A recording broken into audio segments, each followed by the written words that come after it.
Saludamos a esta hora de la mañana con nuestro siguiente invitado, que es el doctor Jesús López Almejo. Él es el profesor de RI, es profesor de Relaciones Internacionales, con quien vamos a conversar en estos siguientes minutos. ¿Cómo está, profesor? Bienvenido, gracias por acompañarnos, por su tiempo, a través de Ecuador en Directo. Hola, ¿qué tal, Jaime? Buenos días, Carla, un gusto, gracias por la invitación y siempre a la orden con ustedes. Bien, profesor, quiero empezar este diálogo rodando las declaraciones que dio, no las declaraciones, parte de lo que dijo el día jueves el presidente Andrés Manuel López Obrador en sus mañaneras. Vamos a poner un extracto para después ir conversando sobre el tema. Todavía no termina el juicio. ¿Hay cautelares que no invade la embajada? Sí, lo que se pedía en las medidas cautelares era de que se protegiera la embajada.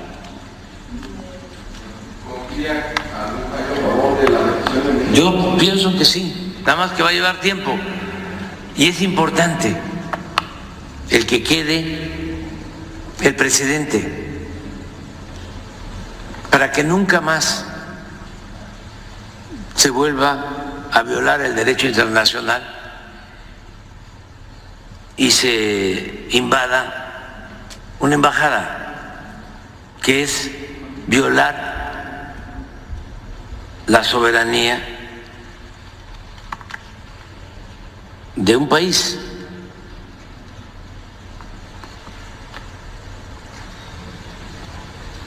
Y vamos a continuar con esa postura. Presidente, no va a decir que había disposición de abrir el diálogo con México. ¿Esto sería posible o no? Nosotros no estamos buscando el diálogo con quien no respetó la soberanía de nuestro país. Bien, Jesús, el presidente mexicano dijo el jueves que todavía no ha terminado el juicio. Pero bueno, acá la prensa chayotera difundía sendos reportajes. Ya he aprendido al término chayotero. Chayoteros son los pauteros acá en Ecuador. En México son chayoteros, los que viven del chayote. Nos daban a entender que el gobierno ecuatoriano ha tenido un gran triunfo con respecto a las medidas cautelares que negó la Corte Internacional de Justicia al Ecuador. Bueno, mira, la verdad es que es gravísimo lo que pasó entre Ecuador y México, gravísimo, pero déjame contextualizar algo. Es que cualquier cosa que esté sucediendo en este momento comparado con lo que Israel hace en la Franja de Gaza, la criminalidad, pero además la exhibición en tiempo real de los asesinatos selectivos y en masa en contra de la población palestina, es que dejan mudo a cualquiera. La manera en la que Israel ha venido ignorando las resoluciones de la Corte Internacional de Justicia son olímpicas, y la impunidad con la que se conduce hace que asuntos como el de Ecuador y México realmente sean asuntos de niños, de bebés ahí que el papá le puede corregir y decirle, oye, ya pónganse de acuerdo y no estén molestando. Francamente, entonces poniéndolo en esa perspectiva, sí es gravísimo porque, bueno, ya hemos visto que, y la misma Corte lo dijo, la resolución que da en este momento es una resolución para apenas poder empezar, decirle a la gente que efectivamente esto es nada más el primer, ni siquiera llega a round, es el primer contacto entre ambos, y lo único que son las medidas cautelares o medidas provisionales, como también se les conoce, cuando en una relación una de las dos partes no quiere tener comunicación directa con la otra, con la agresora, entonces digamos el juez o la corte, en el caso del derecho penal acusatorio, del derecho penal local, bueno, por lo menos así sucede en México, y por eso quiero empezar con la gente explicando qué son las medidas cautelares o preliminares. Se le da condiciones de igualdad para que el proceso pueda salir adelante y que las dos partes se sientan relativamente cómodas, digamos, en piso parejo. Entonces, lo que México decía antes de empezar, digamos, o ya que sobre la marcha, el proceso no impidiera al Ecuador de garantizarle a México el derecho a proteger los bienes muebles e inmuebles de la Embajada Mexicana y de los hogares, de las casas, de los diplomáticos y lo que estuviera dentro de. Ecuador dice, bueno, es que nosotros somos respetuosos del derecho internacional, nosotros no lo vamos a hacer con o sin medidas cautelares. México decía, bueno, pero es que si estabas comprometido por la Convención de Viena y de todas formas lo hiciste, pues ahora necesitamos que la Corte nos dé esa garantía. ¿Qué es lo que sucede? Que aunque la Corte no dictó, digamos, estas medidas cautelares de cautela, de tener cautela, o preliminares antes de iniciar bien el juicio, significa que porque Ecuador se compromete por escrito y en audiencia pública, y eso es exactamente lo que dice la Corte. Bueno, pues es que si ya llegaron, ya nos pusimos de acuerdo, ¿para qué? No es necesario, porque ya está el compromiso por escrito de la obligatoriedad que tendrá Ecuador en adelante de respetar al pie de la letra. Y la ventaja, digamos, en este caso, para México y la desventaja para el Ecuador, aunque los medios pauteros digan que fue una victoria del gobierno de Noboa, que tal parece que hoy en día cualquier cosa es victoria de Noboa en los medios pauteros, es que ahora están en el ojo público con la vista de la comunidad internacional encima, a pesar de que el show lamentable que Israel hace en la franja de Gaza, muy lamentable, haga que cualquier otro problema se vea como un juego de niños, pero tiene las cámaras encima. Y en ese sentido me parece que ahora sí la obligatoriedad se vuelve doble, porque si ya estás obligado por la Convención de Viena sobre Relaciones Diplomáticas, la Convención de Caracas, etcétera, etcétera, pero además en este juicio, en este proceso que estás llevando, tú mismo vuelves a escribirlo y vuelves a leerlo públicamente, me parece que te compromete doble. Y otra cosa muy importante, por más que en Ecuador la mayoría de los medios de comunicación, por más que Mónica Palencia, la misma Gabriela Sommerfeld, el mismo Daniel Noboa, traten de justificar la irrupción a la embajada y bueno, hacer lo que ya supimos que hicieron, le volvieron a reiterar que las embajadas son inviolables y sobre todo le volvieron a reiterar que la inviolabilidad de las misiones diplomáticas es el pilar fundamental de las relaciones internacionales. Me parece que pues sí es un jalón de orejas, decimos en México, y ha sido un proceso muy interesante en términos de didáctica para los aficionados a los asuntos internacionales, Jaime.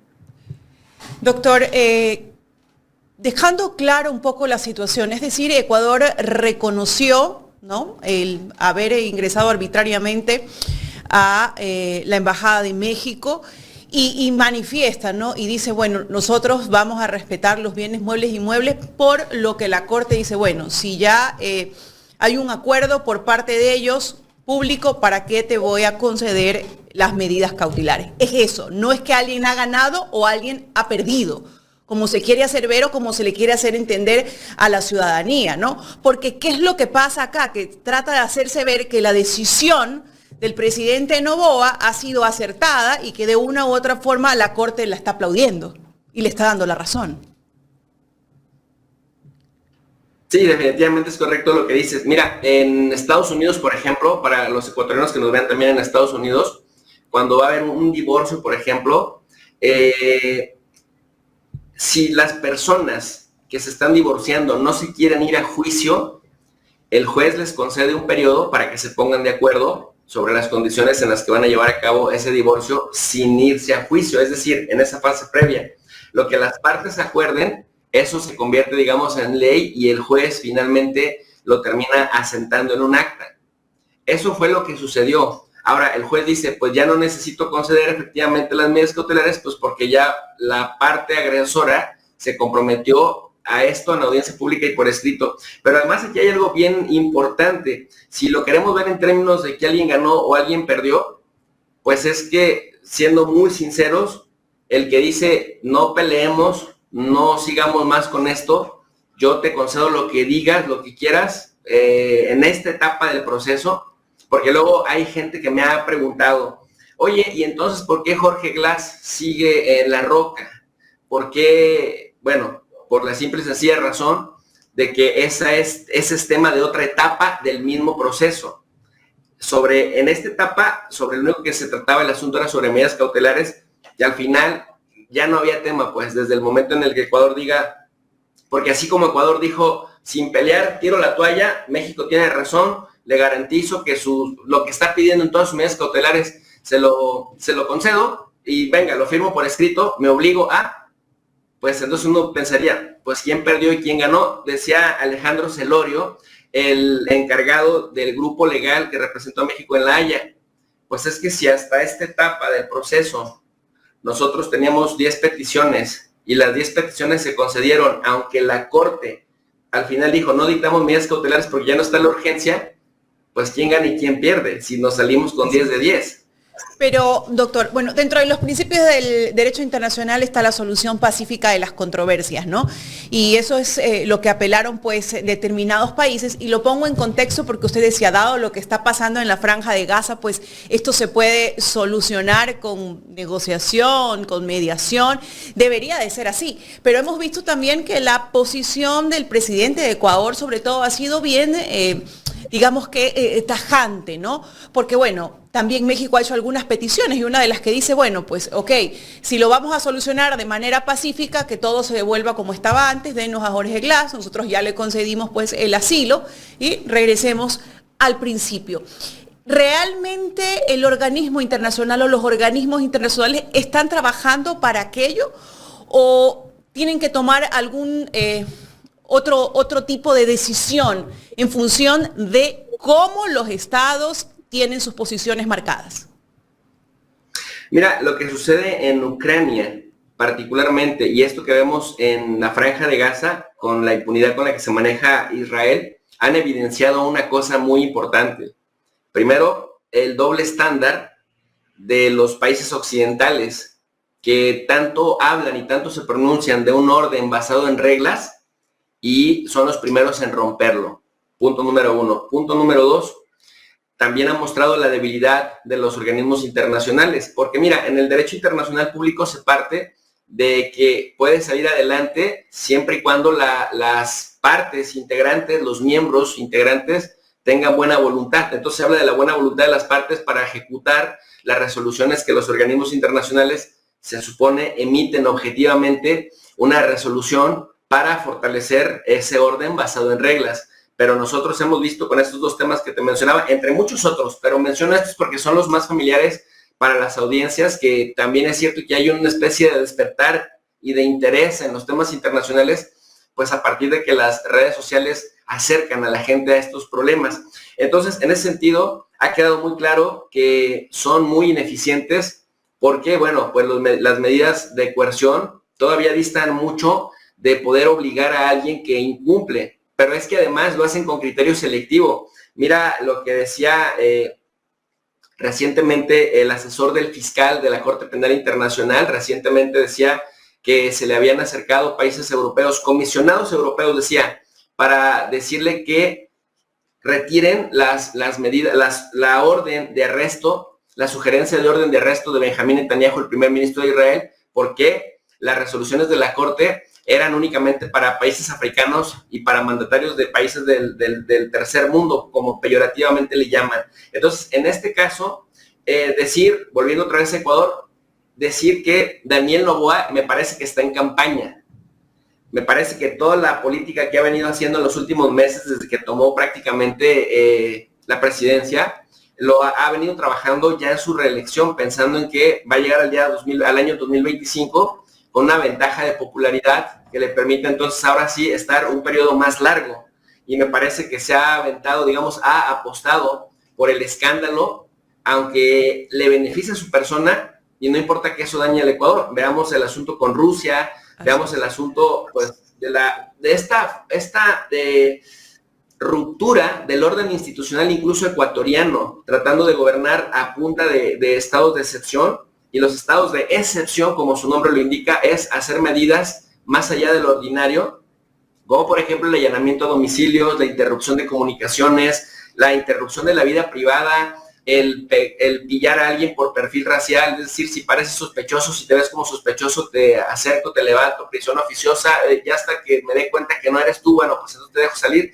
Y esto finalmente merma la calidad de vida de la población. No sé hasta dónde le alcance, como en la inversión de los medios pauteros, para que se construya una idea de que, al contrario, de que está fortaleciendo el orden, como lo dijo en el informe de la Nación, que más bien parecía un discurso de arranque de campaña para la reelección, pero al final de cuentas sí está, digamos, retrocediendo, está llevando al Ecuador como a una década de los años 80, en donde había tanta debilidad institucional y en donde, a diferencia de ahora, pues no había medios en internet que contrastaran y cuestionaran la narrativa dominante. Y en ese sentido me parece que pues pierde el país como colectividad, ¿no? Doctor, bueno, si bien es cierto, el presidente Manuel López Obrador ha puesto sobre la mesa el actuar del Estado ecuatoriano, llevado de su presidente, pero también hay otros personajes que se han involucrado dentro, pues, de este caso, como es la que en aquel momento era ministra de Gobierno, la señora Mónica Palencia, que de paso, ¿no?, es ciudadana mexicana, ¿no? Y recién, pues, el presidente Daniel Noboa, cuando llegó a Carondelet, pues le dio la doble nacionalidad, que es la ecuatoriana. Y se cuestiona mucho, por ejemplo, que el Estado mexicano no haya tomado acciones, ¿no?, sobre una ciudadana mexicana que participó de aquello. No sé cuál sea su criterio sobre esto. Mira, una cosa es lo que diga el presidente López Obrador y otra cosa, algo positivo que ha hecho es que, aunque dice muchas cosas en la mañanera, deja que las instituciones mexicanas actúen en donde tienen que actuar.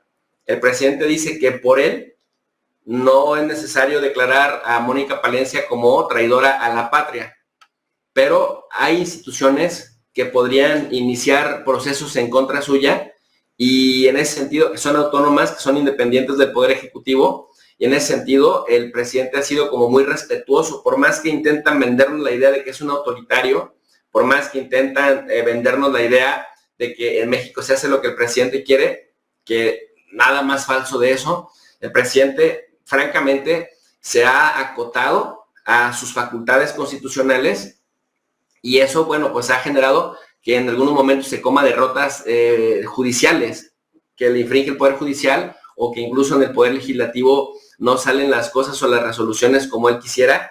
Y a diferencia de lo que dice la derecha mexicana, que es bravísima y que también tiene mucho control de los medios corporativos, de que López Obrador es muy autoritario y se hace en México lo que él diga, pues nada más alejado de la realidad, porque efectivamente se ha hecho lo que él ha querido en lo que la Constitución le permite hacer. Y en este tipo de cosas, bueno, pues hay cosas que se pueden perseguir de oficio y hay otras no, ¿no? Habría que ver si la traición a la patria, que sí está bien definida como delito, se pudiera llevar de oficio.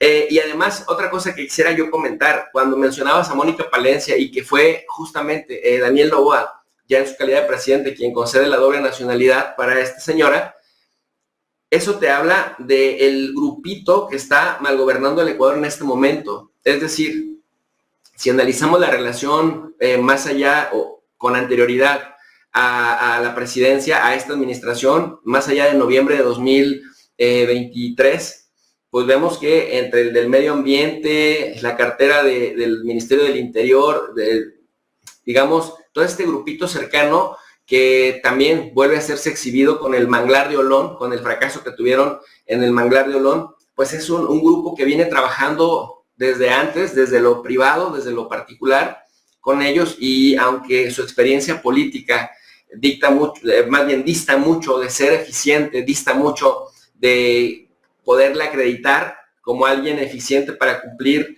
funciones excepcionales en una cartera, pues en realidad ocurre el fenómeno que le ocurre en otros países de América Latina como México, ¿no? Que el compadrazgo es lo que te garantiza un cargo y sobre todo el que un mandatario se cuida las espaldas con gente cercana que le permite, que le da mucho margen de maniobra para cosas de impunidad, incluso para cosas que están pues fuera del orden constitucional interno.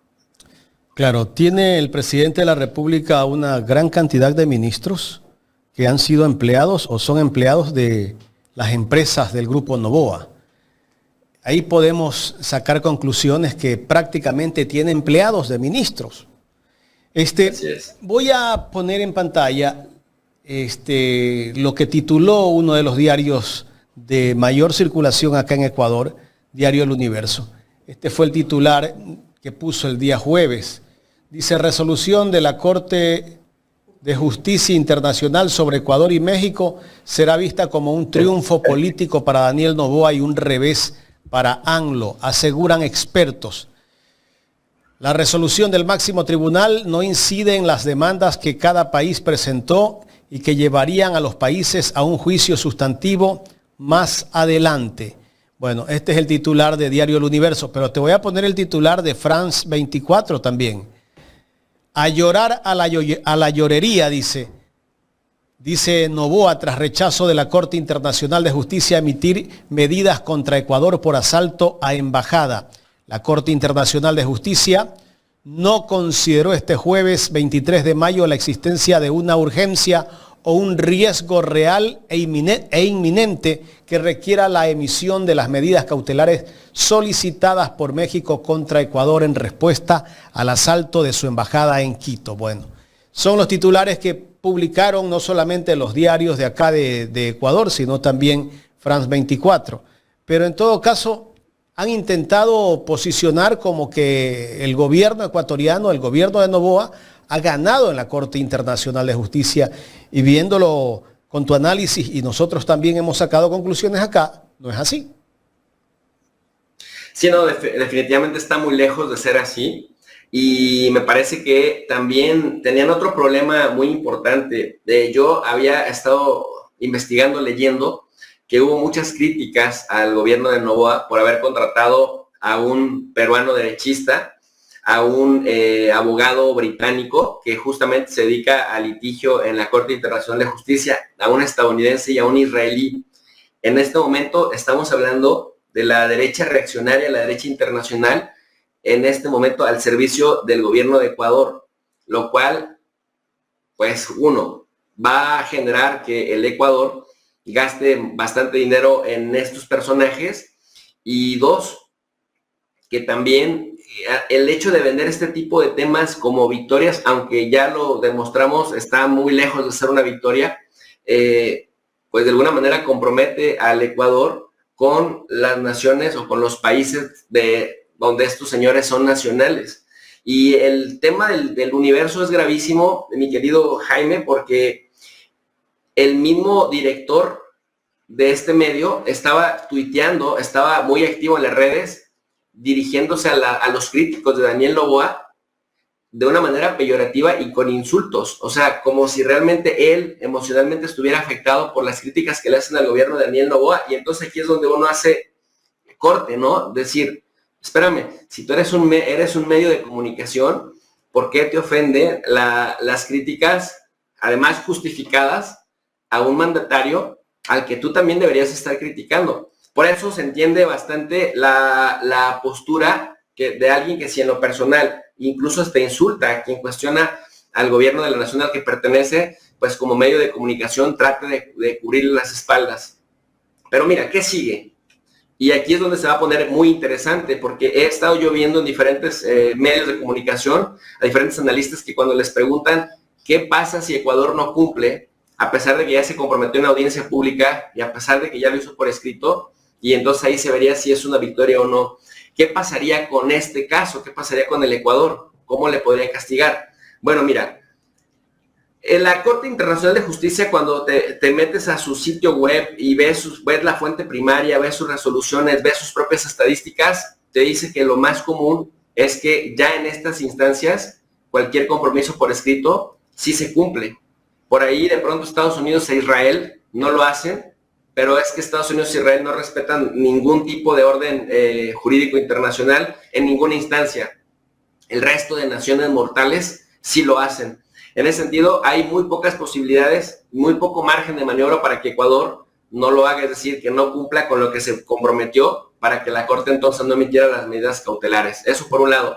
Pero si a pesar de esto, Daniel Noboa en su grandilocuencia quiere ser parte de ese grupo selecto al que pertenecen Israel y Estados Unidos, que finalmente tiene abogados que le representan de esas dos naciones, y que él por la propia grandilocuencia personal diga, bueno, el Ecuador debe de estar ahí.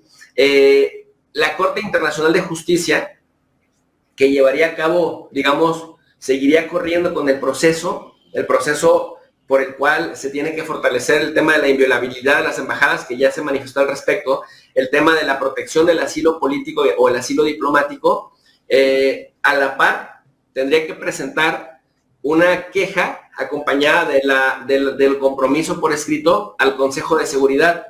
Y en el Consejo de Seguridad es recordarle a la gente que es un consejo que es el único de las Naciones Unidas cuyas resoluciones son vinculantes, es decir, que son obligatorias, y el Consejo tiene capacidad de coercionar, tiene facultades coercitivas a través de sanciones económicas o a través de sanciones militares. La cosa en el Consejo de Seguridad es lo interesante, lo complejo. ¿Por qué? El Consejo se compone de 15 miembros, 5 permanentes y 10 no permanentes. El problema de los 5 permanentes, que son los ganadores de la Segunda Guerra Mundial, es que se crea se inventan la figura del derecho al veto. Es decir, que si no hay consenso en cualquiera de estos 5, no importa lo que los otros 10 voten, pero con cualquiera de estos que vote una resolución en contra, se tumba el proyecto de resolución. Si uno de estos 5 no quiere afectar el proceso, pero no quiere apoyar, entonces nada más se abstiene, y con la abstención no veta si vota en contra. Entonces aquí el reto sería muy interesante porque, bueno, Estados Unidos al principio intentó mantener su objetivo, decir, venga, tenemos buena relación con el Ecuador y tenemos buena relación con México. Ecuador es un aliado estratégico en Sudamérica, pero México es nuestro principal socio comercial.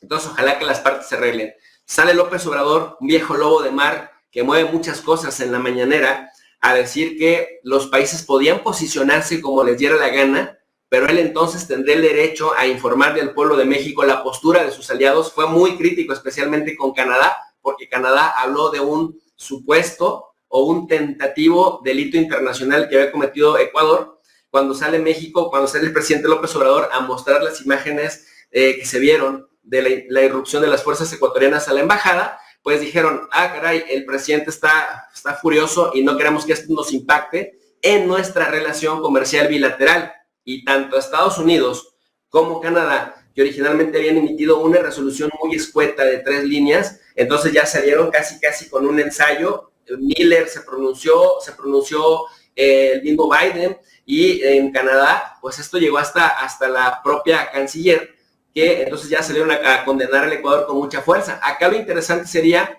que si esto pasa al Consejo de Seguridad, pues ¿qué va a hacer Estados Unidos?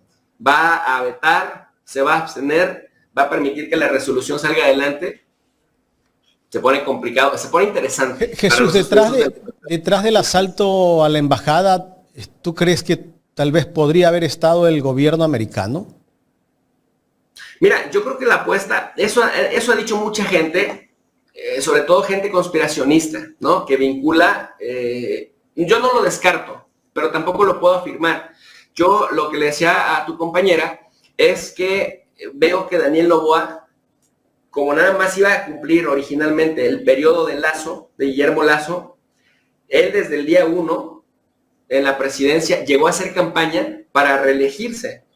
Entonces, mira, la apuesta es muy sencilla, o no tan sencilla, pero tiene un guión fácil de entender. Pero podríamos verlo con el propósito de afectar las elecciones en México también. No necesariamente, porque en México cerraron filas en torno a la imagen del presidente y a la candidata del partido oficial, de Morena. O sea, en México, por el contrario, se cerraron filas, con excepto de 2 o 3 loquitos como Eduardo Verástegui o Lili Telles, una senadora.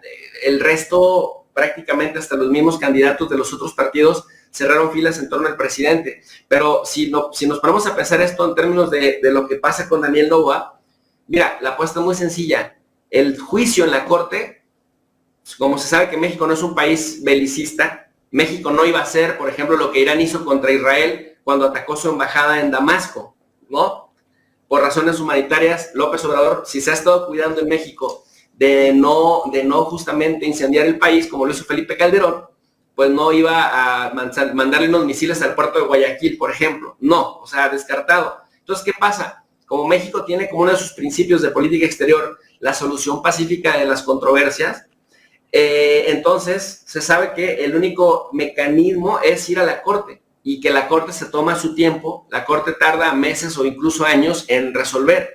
Él nada más necesita de un escándalo que le permita posicionarse en la popularidad, mejorar su imagen. Y desafortunadamente en nuestros pueblos, en América Latina, todavía hay mucha falta de politización y todavía el sensacionalismo vende. Por eso es que buena parte del estilo de nuestros medios de comunicación es el del sensacionalismo. Incluso nosotros mismos lo vemos de pronto en las redes sociales, cuando titulas un video de tal manera, aunque la calidad del contenido sea excepcional, no lo ve nadie, le pones por ahí una jiribilla y entonces lo ve muchísima gente. Entonces, me parece que es también, no descarto que Estados Unidos esté detrás, pero tampoco lo puedo afirmar. Lo que sí me parece es que son temas seleccionados para que sean detonantes y que con ello pueda polarizar a la sociedad ecuatoriana y desde su concepción mejorar su propia popularidad. Pero lo que sí hemos estado viendo en diferentes encuestadoras es que su popularidad ha caído en por lo menos casi 30 puntos porcentuales. No le está saliendo la apuesta, vaya. Claro. Bueno, acá el presidente Noboa, como para descalificar un poco el tema de la intervención a la Embajada de México, ha dicho que México tenía asilado a un delincuente, a un criminal, a un narcotraficante. Y bueno, y los medios amplifican todo eso, ¿no? Los medios chayoteros. Y también lo reafirman. Lo que dice el presidente Noboa, ellos todavía reafirman, ¿no? Que en realidad sí tenía ahí a un criminal, que yo sepa, Jorge Glass no está acusado de haber asesinado a alguien, a un narcotraficante. Tampoco hemos visto que haya un juicio contra Jorge Glass o una sentencia de que él sea narco, ni siquiera que la justicia se haya pronunciado sobre ese caso de que tenga vínculos con algún narcotráfico. No hemos escuchado esto. Pero bueno, de esa manera han intentado justificar el asalto que hicieron a la Embajada de México. Mira, desafortunadamente, Jaime, la derecha se caracteriza en el mundo en general, pero particularmente en América Latina, por ser determinista. El determinismo te lleva a encuadrar en ciertos marcos conceptuales una conducta, una pauta o una narrativa. Y esto se traduce en que para la derecha basta con que te acusen de algo, de lo que sea, para que entonces lo seas. Para la derecha no existe esta idea, y eso es algo muy revolucionario del derecho, que cambió con el paso de los años, de las décadas, de los siglos, porque recordemos que por eso se le llama que es una actitud inquisitoria, que en tiempos de la Inquisición solo bastaba que alguien te acusara de algo para que te declararan culpable y te asesinaran o te desterraran o te metieran a prisión de por vida. Con el paso de los años, esto, por lo menos en México, la carga de la prueba recae en la parte que acusa. Creo que también en América Latina ya hay países en donde eres inocente hasta que se demuestre lo contrario. Pero anteriormente, de hecho, por eso es tan polémico el tema de la prisión oficiosa. En México se está discutiendo actualmente qué tan pertinente es que exista la figura de la prisión oficiosa, es decir, que con una acusación baste para que te detengan y mientras se aclara si eres culpable o inocente, te tengan ahí encerrado o te dejen libre. Porque la derecha te acusa de acosador, de criminal, de violador, de narco, de estafador, de lo que sea, aunque no haya una sentencia de un juez de por medio.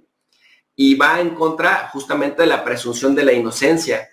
Y vemos que es bastante dañino y bastante nocivo, porque efectivamente basta que un personaje con cámaras y reflectores te acuse para que las audiencias empiecen a verte de esa manera. Y dice el presidente López Obrador en México, y lo que no tizna mancha, es decir, ya no se quita la mancha tan fácilmente. Y en ese sentido, quisiera comentar algo al respecto. Fíjate que creo que ya lo habíamos platicado en la anterior invitación que me hiciste.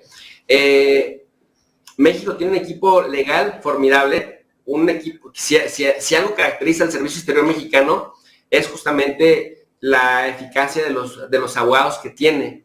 Y déjame te digo que México, para poderle conceder a Jorge Glass un estatus de asilado político, lo estuvo estudiando 3 meses, desde prácticamente enero a prácticamente abril del año 2024, estudió de fondo el caso, le pidió al gobierno ecuatoriano que le trajera toda la documentación en la que prácticamente había condenas, sentencias condenatorias en contra de Jorge Glass, y fue ese grupo el que prácticamente le pone por escrito a la canciller mexicana, pues mire, esta es la situación que nosotros evaluamos, ya ustedes decidirán si con ello le dan el asilo o lo seguimos manteniendo como huésped o lo regresamos al gobierno de Ecuador. ¿Qué es lo que dice la canciller? Bueno, pues con la información que nuestro grupo de asesores, nuestro grupo legal de asesores, que además, Jaime, dicho sea de paso, este grupo le ha ganado algunas demandas muy importantes a corporaciones armamentistas en Estados Unidos, en cortes estadounidenses. Es decir, que no son improvisados, pues, y que saben bastante del tema del derecho internacional, público y privado, y entonces le dijeron, pues este señor sí es un perseguido político. En ese sentido, bueno, pues yo dejo a la gente a que tome sus consideraciones, pero en la búsqueda exhaustiva, con la información que el mismo gobierno de Ecuador le proveyó a México durante estos meses de colaboración y de comunicación, mientras Jorge Glass era huésped de la embajada mexicana, antes de que le dieran el estatus de asilado, México concluye que es un perseguido político. Correcto. Me quiero pasar un poco a otro tema, Jesús. Sí tenemos todavía unos minutos para conversar. Sí, claro, por supuesto. Podemos hablar un poco de las elecciones. Estamos a escasos 6 días de las elecciones en México, ¿verdad? El próximo domingo, 2 de junio, son las elecciones. Bueno, he visto unas encuestas allí de PolsMex, me parece que es, no sé si estoy claro, de la encuestadora que ha publicado encuestas el día de ayer, con una amplia ventaja a la candidata Claudia Sheinbaum, la candidata de Morena, de la línea del presidente Andrés Manuel López Obrador, con el 56.86%, y le sigue Xóchitl Gálvez con el 36.89%, y en tercer lugar Jorge Álvarez Maínez con el 3.34%. Estas encuestas son las que se reflejan en México. A ver si sacamos el flyer, Jorge, le agradezco. ¿Son las que se reflejan en realidad en México? Mira, generalmente la tendencia es correcta. La tendencia es que hay una distancia muy importante entre Claudia Sheinbaum y Xóchitl Gálvez. Por lo menos habría 20 puntos. Me parece que es demasiado 36% para Xóchitl Gálvez, porque el grueso de las encuestadoras nos hablan de que Sheinbaum conseguiría al menos el 60%. Pero bueno, el 20%, la tendencia que se muestra ahí es de que Claudia Sheinbaum gana. Pero ¿cuál es el tema de que haya casas encuestadoras que saquen menos porcentaje? Bueno, que en México no solamente está el reto, casi te voy a decir algo, a lo mejor pecan de soberbios en Morena, pero casi se da por descontada la victoria de Sheinbaum. Pero el real meollo del asunto es que también logren mayorías en el Senado y en la Cámara de Diputados, en la Asamblea Nacional, como ustedes le dicen allá. Uh-huh. Y que además también la mayoría de los candidatos a las gubernaturas salgan adelante. ¿Por qué? Porque se quiere aplicar una cosa que se llama el Plan C. El Plan C tiene que ver con hacer una reforma política, una reforma judicial que haga que tanto magistrados como ministros de la Corte Suprema de Justicia también vayan a elección, porque la teoría, hasta ahora lo que nos dice la teoría es que el Poder Judicial no puede someter a sus más altos mandos a esto, porque entonces se politizaría la justicia. Sin embargo, pues la cantidad de lawfers que vemos en el continente, la politización de la justicia ya es una práctica muy recurrente, y efectivamente los magistrados, los ministros, pues al final de cuentas también hacen política. Dice el presidente López Obrador, entonces que le respondan al pueblo por las decisiones que toman, y a ver si al responderle al pueblo tomarían las decisiones que toman desde ese nicho de impunidad en el que se encuentran. Pero para que esa reforma judicial salga adelante, se necesita que se tenga una mayoría de por lo menos 2/3 partes. Un partido solo no las puede tener, pero hay 3 partidos que van como parte de la coalición, y entonces ya en el reparto de curules, dependiendo del porcentaje de la votación, podrían lograrlo. pero también se necesitan, México tiene 32 estados, entidades federativas o provincias o departamentos, les dicen también en otros países. Se necesita para una reforma constitucional que 2/3 partes, tanto del Senado como de la Cámara de Diputados, voten a favor de esa reforma y que el presidente la firme, y después se somete a que por lo menos 17 de las 32, es decir, el 50% más 1 de las 32 entidades federativas de los 32 estados voten a favor también de esa resolución. Entonces, no solamente es importante ganar el Senado, la Cámara de Diputados, sino también por lo menos las entidades federativas que aseguren que cuando se circule en sus asambleas también pase. Y mucha gente dice, oye, pero si Morena ya tiene 22 estados a favor. Sí, pero en las asambleas de algunos de estos estados no tiene mayoría. Entonces también se pide que en las asambleas de esos estados, no solamente de la gubernatura, sino también de sus asambleístas que también se someten a elecciones, se gane la mayoría para poder sacar adelante ese plan. Por eso de pronto sí es importante lo que diga una encuesta u otra. Hasta ahorita la única desacreditada se llama Massive Caller, que dice que Xóchitl Gálvez está a 2 o 3 puntos de Claudia Sheinbaum, pero cuando han puesto a debatir a los encuestadores, él mismo ha reconocido que no tienen una metodología, por decirlo menos, una metodología seria. Por eso ha errado muchísimo en diversas elecciones. ¿Esa encuestadora que trabaja para Xóchitl Gálvez? Sí. Sí, efectivamente. Claro, por eso es que la ubica con ese porcentaje. Si López Obrador fuera el candidato en este momento a la reelección, que podría ser candidato si él quería, ¿no? ¿O no? ¿La ley le permite? No. En México no se permite la reelección, pero López Obrador ganó con un 53% la elección pasada. Ahora tiene 72% sostenido de aprobación de su mandato. Ese sería el porcentaje que tendría López Obrador en una reelección, si se diese el caso, ¿no? Yo estimo que por lo menos el 70%, ¿no? 7 de cada 10 personas están contentas, están de acuerdo. Y mira que ha sido bien importante el ejercicio de la mañanera, en donde rinde cuentas y en donde también ha ido politizando a la gente, porque algo que yo como docente lo he comprobado. Cuando yo empezaba lo que hacía Correa acá con las sabatinas. Sí, efectivamente.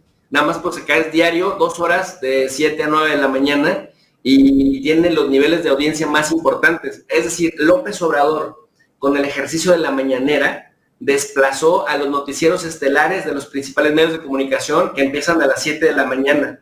Y entonces marca la tendencia. Y es que hasta la oposición lo ve, ¿no? Le empezaron a tirar bronca por eso. Hasta la oposición lo ve, quiero. Así es, y algo que hicieron los medios corporativos era evitar mandar a sus reporteros estrella, decían ellos, para no darle legitimidad.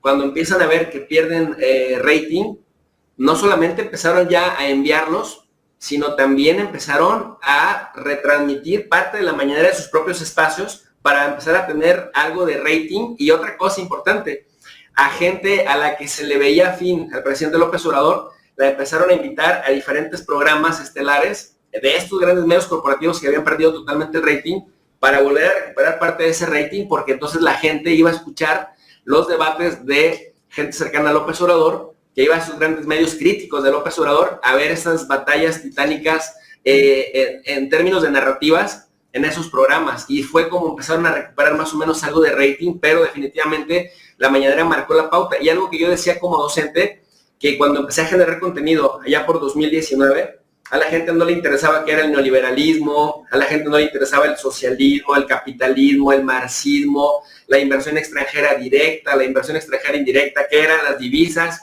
casi no veían esos programas. Hoy en día, si yo hablo de esos temas, los temas no bajan de 300, 400 mil visualizaciones por video.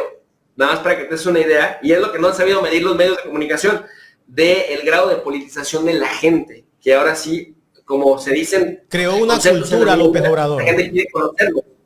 Creó una cultura López Obrador de la política. Un interés por aprender, un interés, efectivamente. Porque mucha gente es desinteresada de la política. Acá en las universidades, en los colegios, en las casas, los mismos padres a veces le dicen a sus hijos, no, aquí de política no se habla, si es lo que tenemos que discutir, pues... Sí. Sí, definitivamente. Y sabes algo tristísimo, por ejemplo, en la academia, en la universidad en general en México, vemos a los académicos anquilosados que siguen allá en sus cubículos generando endogamia. Nada más hablan con sus pares, hablan con su asesorado de tesis, hablan con sus 20 o 30 estudiantes en el aula. De pronto, cuando les piden una entrevista en algún medio de comunicación, sí, dentro de un mes contáctame porque tengo un montón de ocupaciones, y entonces ves que este compromiso de detonar públicamente y de generar interés en que los demás también se empapen de los temas, realmente las universidades ni públicas ni privadas de México lo vemos hoy en día.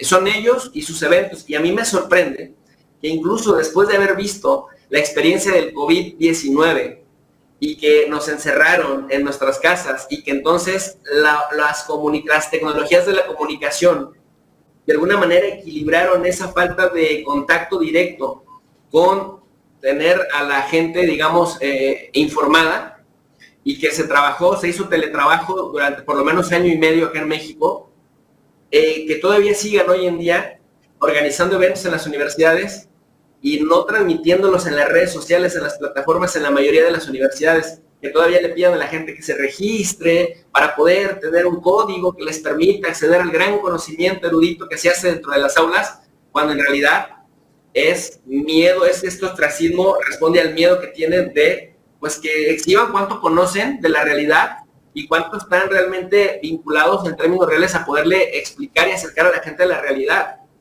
Eso es bien importante porque los estudiantes de pronto parece que la realidad que siguen estudiando es la de 1980 y no la de 2024 o la de 2025, 2026. Y eso es algo que López Obrador ha hecho, que me parece que también incluso en la academia hay cierto resentimiento. Pero bueno, ha sido parte de este despertar mexicano, Jaime. Y el mérito de López Obrador, que es un presidente que empezó su periodo en el 2020, casi con la pandemia. 18. 1 de diciembre del 18. Ah, 18. Pero, sí, primero. Allá son 6 años, ¿no? De diciembre.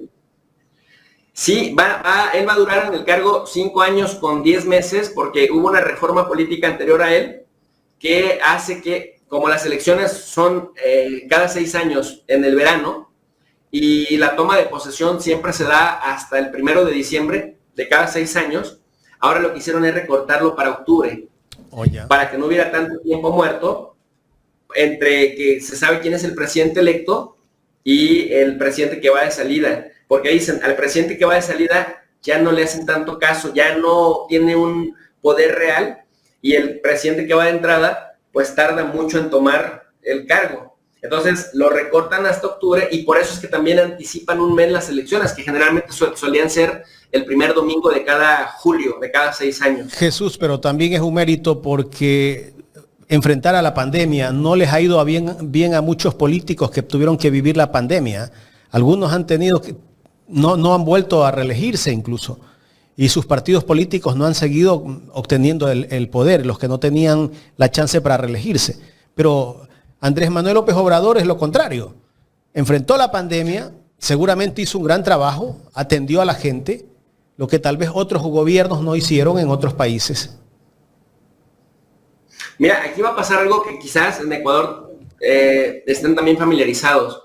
Nuestro sistema de salud estaba roto desde mucho antes que llegara López Obrador. Entonces, esto afectó en gran medida porque nuestra población, un porcentaje importante es diabética, hipertensa, mucha gente pues desarrolló el tabaquismo, ¿no? Tiene muchos problemas con el tabaco, o sea, hay mucho fumador, mucho bebedor de alcohol. Y esto, por supuesto, que generó que las enfermedades crónico-degenerativas pues afectaran a todas estas personas con comorbilidades. Y esto también generó una serie de ataques de ex secretarios de salud, de ex ministros de salud, que decían que ellos en 8 semanas resolvían el tema de la pandemia. O sea, imagínate, cuando ni en Dinamarca, Suecia o Finlandia o en Alemania misma se atrevían a dar estos pronósticos, pues aquí en México los grandilocuentes secretarios de salud que contribuyeron a romper el avance en materia de esa política pública de salud, pues resulta que en el contexto de la pandemia criticaban a López Obrador por el mal manejo de la pandemia, pero ellos ofrecían que en 8 semanas acababan con el problema si López Obrador atendía sus peticiones y sus demandas, cosa que pues por supuesto los ignoró olímpicamente. Pero algo que sí sucedió es que la pandemia sirvió para contrastar los enfoques de gobierno de López Obrador con los anteriores. Mira, la postura de los gobiernos anteriores era que se tendría que ayudar a las clases productivas, a las clases empresariales, a los de arriba, pues, porque si les dabas incentivos fiscales o estímulos fiscales, porque ya sabes que toda ayuda estatal, toda dádiva para los portentados es estímulo fiscal, así bonito, elegante, incentivo fiscal, ¿verdad? Para mover la inversión. Pero si esas ayudas van para la gente más vulnerable, entonces son dádivas para generar clientelas. Y entonces mantienes a gente que no trabaja. Bueno, López Obrador dijo, pues el dinero va a ir para la gente de abajo, para los más vulnerables. Cuando le reclamaban qué iba a pasar con los grandes negocios, López Obrador respondió que truene el que tenga que tronar. Pero no vamos a dejar desprotegida a la gente de abajo, porque a esa gente de abajo, 100, 200 dólares que se le dan mensuales, le hace la total diferencia. Entonces, pues es tiempo de que todavía no le perdonan. E invitaron a Claudia Sheinbaum, la candidata de Morena, apenas recientemente a un programa muy famoso, estelar, de la cadena de televisión más grande, el Canal 2 de Televisa, y justamente le sacan un reporte de, mire, ustedes manejaron tan mal la pandemia que se les murieron tantos millones de personas o tantos miles de personas que no se registraron, y pues ustedes hicieron un mal trabajo en la pandemia. Y cuando la candidata, que pensaron que se iba a quedar callada, le responde, dígame en qué nos equivocamos. No, bueno, es que el reporte dice que se equivocaron. Le vuelve a parar ella, ¿en qué nos equivocamos? Dígame en qué nos equivocamos. Y el tipo ya no supo qué decir. Eso te habla, pues, de lo... El cuestionario de preguntas que tenía para acusarla, ¿no? Claro, le cambian el guión y esto también desnuda... Y el periodista no estaba preparado para contestar la repregunta. Por supuesto que no. Y así muchas, así en otras áreas y en otros temas. Es decir, si viene de Morena, está mal porque viene de Morena. Si viene de López Obrador, está mal porque viene de López Obrador. Y hay gente que ni siquiera sabe por qué está mal, pero que compran, digamos, la narrativa. El tema ahí es una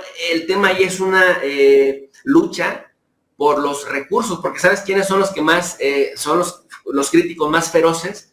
Los que gozaron de chayote, de pauta, históricamente, y de pauta de más abultada, y que ahora pues vieron cómo pasaron sus ingresos a disminuir por ese concepto, es decir, que se quedaron sin chayote y necesitan, mira, recientemente una colega de este periodista que te mencionó, María Amparo Casar, se descubrió que recibe una pensión por viudez, porque su marido solo trabajó 4 meses en Pemex, y recibe entre 5 y 6 mil dólares mensuales desde hace 20 años. Y además, sus hijos también reciben pensión para estudiar, seguro para estudiar en la universidad, etcétera, etcétera. El presidente los desnudó y dicen, es que estos son los que están furiosos y los que no quieren que demos pensión a los viejitos, a las madres solteras, al sector vulnerable, pero miren el tipo de pensiones que se otorgan ellos con 4 o 5 meses de trabajo en posiciones clave de algún organismo desconcentrado o de algún ministerio para darse pensiones doradas. Entonces, va poco a poco descubriendo, desmontando esto, y pues por supuesto que cuando les tumba las máscaras, les quita el argumento. Eso no le perdonan, Jaime. Ahí lo tildan de dictador. Claro, vamos a hacer Venezuela. Bueno, el próximo domingo tendremos tal vez presidente ya en primera vuelta. Sí, por supuesto, acá nada más hay una sola vuelta. Allá es una sola vuelta. No, sí, acá es de una. Ese día se sabe quién es el presidente y también cuántas gobernaturas ganó cada partido y cuántos curules ganó cada partido.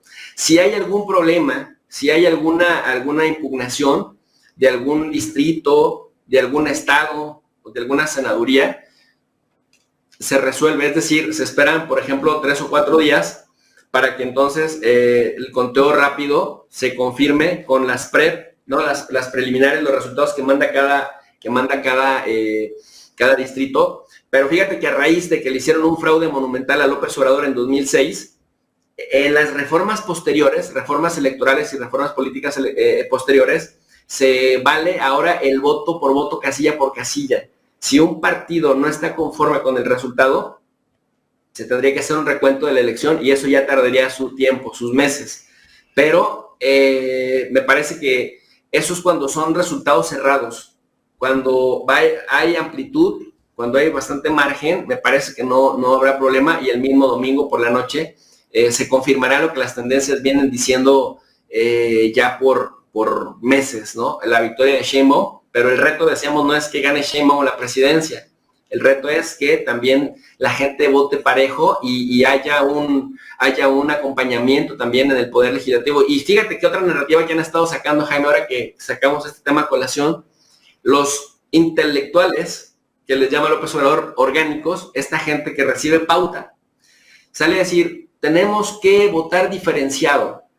Tenemos que votar diferenciado porque si no le entregamos todo el poder a una sola persona y se convertiría en Nicolás Maduro, en una dictadora. El meollo del asunto es que si votas diferenciado, pues la gente tiene que saber que no habrá acompañamiento en el Poder Legislativo para que le puedan pasar los proyectos de ley a la presidenta.